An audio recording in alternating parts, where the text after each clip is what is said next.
Ao final deste vídeo, você tem 3 oportunidades para descrever, curtindo, comentando e compartilhando. Hoje eu vou de A Crônica do Missionário. Há missionários que sofrem perseguição, outros sofrem escassez, outros enfrentam barreiras culturais, linguísticas e burocráticas. Mas existe uma dor menos comentada, uma dor silenciosa, uma dor que quase nunca sobe ao púlpito. A solidão na oração, a solidão dos amigos, a solidão do clamor, a solidão do socorro, a solidão do missionário transcultural verdadeiro, não daquele que transforma o campo em extensão de seus próprios projetos, nem daquele que usa a missão como palco de conveniência, turismo religioso ou satisfação pessoal. A solidão do missionário transcultural é aquele que ele vai sendo consumido pelo chamado. O missionário que atravessa fronteiras apenas para cumprir uma missão divina, geralmente deixa para trás muito mais do que um país. Ele deixa vínculos familiares, segurança emocional, pertencimento, apoio financeiro, apoio emocional, a linguagem, identidade social e muitas vezes até a própria dignidade emocional.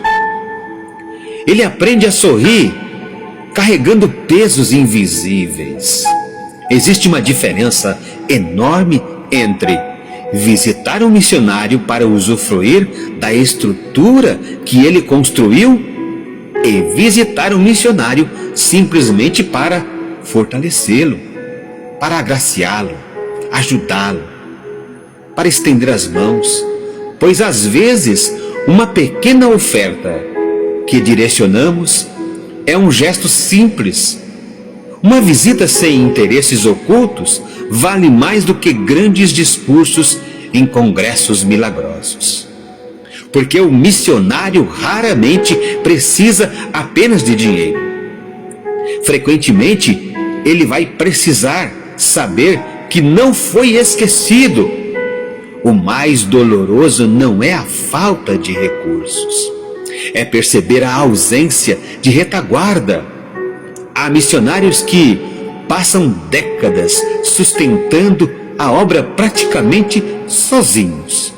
Eles constroem igreja, pagam aluguéis, enfrentam prefeituras e burocracias, traduzindo documentos na linguagem oficial do seu país onde está vivendo, aprendendo leis, sofrendo desgastes emocionais e apagando incêndios ministeriais.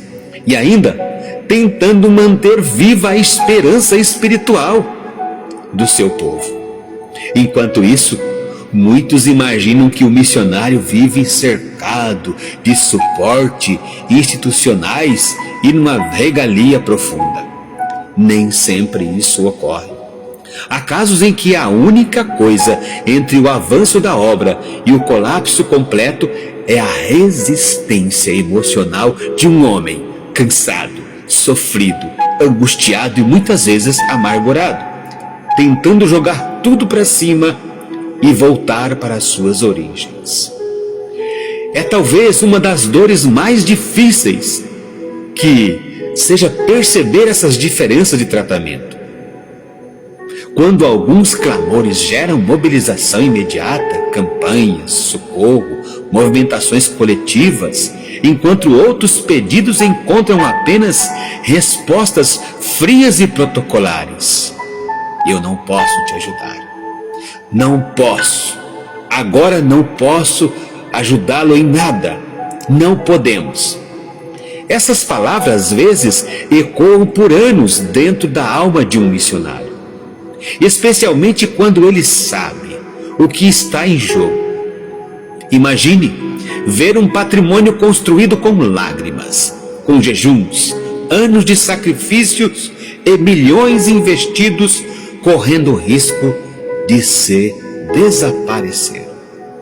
E perceber que aquilo que construiu poderia ser salvo por uma única ajuda, relativamente pequena às vezes, mas dentro da dimensão institucional. Nesses momentos é que o missionário descobre algo duro. Há batalhas que ele terá de enfrentar completamente sozinhos. E isso produz um tipo de silêncio interior que poucos conseguem compreender e que corrói o seu sentimento. Mas talvez seja justamente aí que nasce uma das formas mais puras de serviço cristão.